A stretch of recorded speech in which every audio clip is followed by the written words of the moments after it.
Hello everyone. In this video we're going to be talking about iron deficiency anemia. It is very important to know about this for the exams. So let's start. So what is this disease? So as you can decipher yourself from the name, it is a type of anemia which is caused due to deficiency of iron. Iron, as you know, is one of the main ingredients used in the making of hemoglobin. Iron deficiency is the most common nutritional deficiency in the world, and this is the reason that this type of anemia is also the most common type of anemia in the world. Next, what are the causes of iron deficiency anemia? So broadly speaking, there are four ways which can lead to a deficiency of iron. The first and the most common cause is decreased intake of iron. It can be caused due to impaired absorption also. Say you're consuming the normal levels of iron, but it is not being absorbed. So all of this iron will be wasted and cause iron deficiency anemia. Next, if there is an increase in the requirement of iron, it can also lead to this. And finally, chronic blood loss can also lead to this disease. Now let's see these causes in a bit more detail. So the first one is decreased intake. This can be seen in infants, though it is not very common. This is because the mother's milk is actually less in iron, but it can be seen very commonly among the poor because of their improper diet and also in vegetarians. Next, impaired absorption. So if someone has undergone gastrectomy, meaning a part of the stomach has been surgically cut due to any reason, this can lead to a decrease in the amount of acid produced by the stomach. This acid actually facilitates the absorption of iron, so if the acid is less iron will be absorbed. Hence, this condition can lead to impaired absorption of iron. It can even be seen in diseases like celiac disease and also in chronic diarrhea where there is wastage of a lot of minerals including iron. Next, increase in demand. This is seen in growing children and pregnant women. Finally, chronic blood loss. This is typically seen in women who have heavy or prolonged menstruation or people with parasitic infections like hookworm infection. It is also seen in conditions like peptic ulcer disease and in colon cancer patients also, particularly the older people. I know this list is a bit extensive, but it's nothing to memorize. Just think about it a little and you will see that all of these causes are pretty obvious and not hard at all. Finally, coming to the interesting part, the physiology and the pathology. So what is the site of absorption? It is the duodenum. Important one-liner. Now let's try to understand the normal iron absorption with an interesting animation. So take this as a representation of an enterocyte, meaning an intestinal cell. Say that this side is facing the lumen of the intestine and this side is facing the blood vessel. Now let's see what happens exactly. So we have two forms of iron. One is the Fe2 plus form and the other one is Fe3 plus form. Whenever we ingest the Fe2 plus form, it is taken up into the enterocyte through a special channel. This is called the divalent metal transporter 1 or DMT1. So till now fairly simple to understand. But when we absorb the Fe3 plus form, this cannot be absorbed. Why? Because see the name of the DMT1 again. It is divalent metal transporter.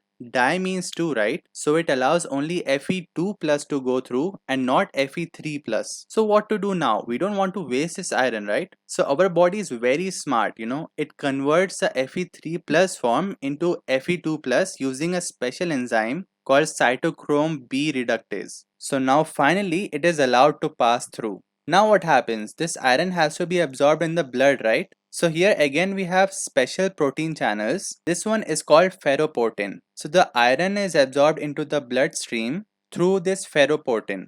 But now again for transport, the Fe2 plus has to convert back to Fe3 plus form. This is done by enzymes like hephaestin and even ceruloplasmin. Okay, now the iron is in the blood. What next? Here is where this special transporter comes in. The name of this transporter is transferrin. What is the function of this? Again, nothing to cram here.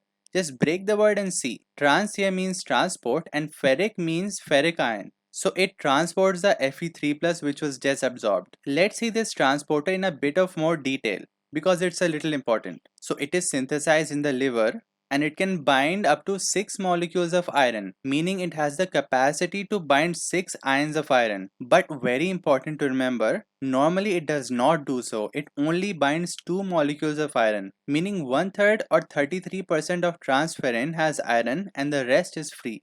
After binding, this transferrin goes and supplies this iron to wherever it is needed. The most important being bone marrow for the production of RBCs. Now, how is this iron regulated? So the main regulator of this is hepcidin. Let's see how hepcidin regulates the absorption of iron. So again, coming back to this diagram, here again we have ferroportin. So hepcidin comes and inhibits the ferroportin channels. If it does so, the iron will not be absorbed. Diving a little bit into more detail, we have the HAMP gene in the body and this produces the hepcidin. Now this production of hepcidin is also regulated. It can be increased in certain conditions and it can be decreased in certain conditions. So it is increased in iron excess. Why? Because if you already have iron in your body, you don't need to absorb it, right? And absorption is inhibited by hepcidin. So that's why in the presence of iron, the levels of hepcidin will increase, which will stop the absorption of iron. It is also increased in inflammatory states.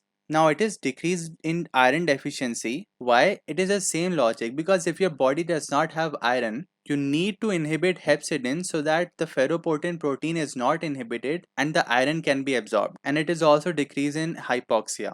Now what is the pathology here? So iron is required by hemoglobin, and if there is less iron, there will be less hemoglobin. And if this happens, there will be more than 1/3 of central pallor in the RBC. Now let's try to understand this. See, normally there is a central pallor in the RBCs, which is about 1/3. This is because most of the hemoglobin is located more peripherally. But in iron deficiency, if there is less iron to begin with and consequently less hemoglobin, the central pallor will be more than normal. Sometimes it may be so severe that only the rim or the boundary of the RBC is red and the rest of it is pale. Now, if the erythroid progenitors do not get iron, they will actually undergo an additional division before being released into the bloodstream. Now, as you might be knowing from your previous classes maybe, that during the process of RBC production, with every division, the cells become smaller and smaller. So if an additional division takes place here, can you tell me what's gonna happen?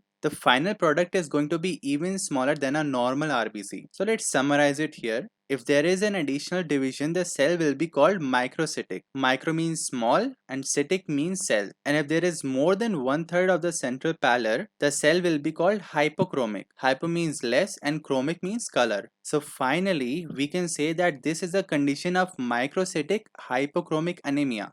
I'm sure you must have heard this term somewhere before, but I've gone through all of this effort to derive and explain you why it is called so. In this condition, we will see what is called as anisopoikilocytosis. Now, what the hell is this? Let's see. Again, let's break up the word. So we have anisocytosis, which means RBCs of different sizes, but mainly they are small size. And the other word is poikilocytosis, which means RBCs of different shapes. Now, what shapes exactly? Let's see. So in this picture, can you see the cell marked by the blue arrow? This is what we call a pencil cell because it is very long and elongated. If you look closely, you'll see an other abnormal shaped cell, and it is right here. It is called the teardrop cell. Why? Because surprise, surprise, it looks like a teardrop. Now, what are the clinical features here? So the person will have fatigue, tiredness, all of that general stuff. Additionally, the person can have koilonychia, which means spooning of the nails. The person can also have hair loss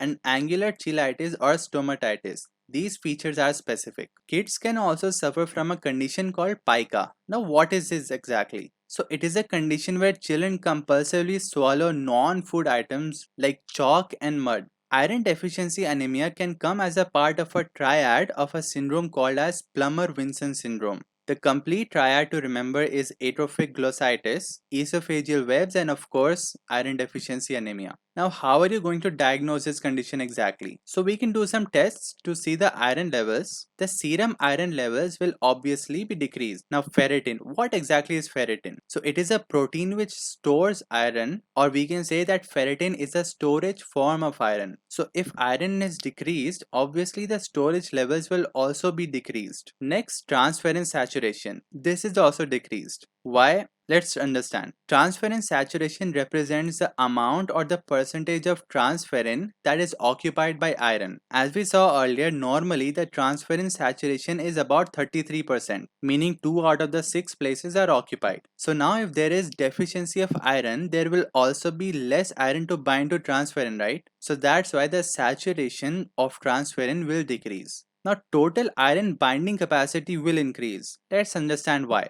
So now let's say you have a patient with this anemia. His body is going to try to compensate by making more and more transferrin so that maximum amount of iron can be absorbed. So imagine if previously there was just one transferrin. Now in a person with iron deficiency anemia, there will be a lot more transferrin. Due to this, the capacity of the transferrin to bind iron will increase. Next, we can also do a blood test. Here we will see the hemoglobin, of course, which will be decreased. After all, this is the reason for the hypochromic part, right? There will be decreased MCH. MCH means mean corpuscular hemoglobin. It refers to the amount of hemoglobin in a red blood cell. So obviously, it will decrease. There can be decreased MCV also. MCV means mean corpuscular volume. So MCV tells us about the average size of an RBC. As we just saw, in this disease, the cells are microcytic. So that's why it will also decrease. There will be decreased MCHC also, which is a measurement of the average amount of hemoglobin in a single RBC. So as hemoglobin is decreasing, this will also decrease. But again, another exception, the red cell distribution width will increase. Now this represents a variation in the volumes of RBCs. Meaning if someone's blood has blood cells of different volumes, some are small and some are very large, so we can say that the RBC distribution width is increased. But if someone has the RBCs of roughly the same size, the red cell distribution width will be normal. Lastly, they can even ask about this formula, which is serum transferrin receptor divided by log of ferritin. So I don't think you will have to do any calculations, but what you have to remember is that there can be two scenarios here. If this comes out to be more than 1.5, we can then call it iron deficiency anemia. But if it is less than 1.5, it will be anemia of chronic disease. So this is an important parameter to differentiate between these two diseases. We can even do a bone marrow examination. Here we will use a Prussian blue stain to detect the iron stores. But in this disease, we will see that there is no staining because the stores are depleted. It is the gold standard test or the most specific test, but normally we don't do it because it is very painful and expensive. Now, how are you going to treat this condition? So we'll have to treat the primary cause. We will have to correct the diet. If there is bleeding, we will have to stop that and other stuff. We can give iron supplementation. And after giving this, the patient can actually start to improve in as fast as 3 days. And after giving this, we should do a follow-up and check the reticulocyte count. If the reticulocyte count is increasing, so it is a good sign. So that's it for this video. If you have any doubts, so please leave them in the comments or you can message me on Instagram anytime. I will be leaving the link to my Instagram in the description. Thank you.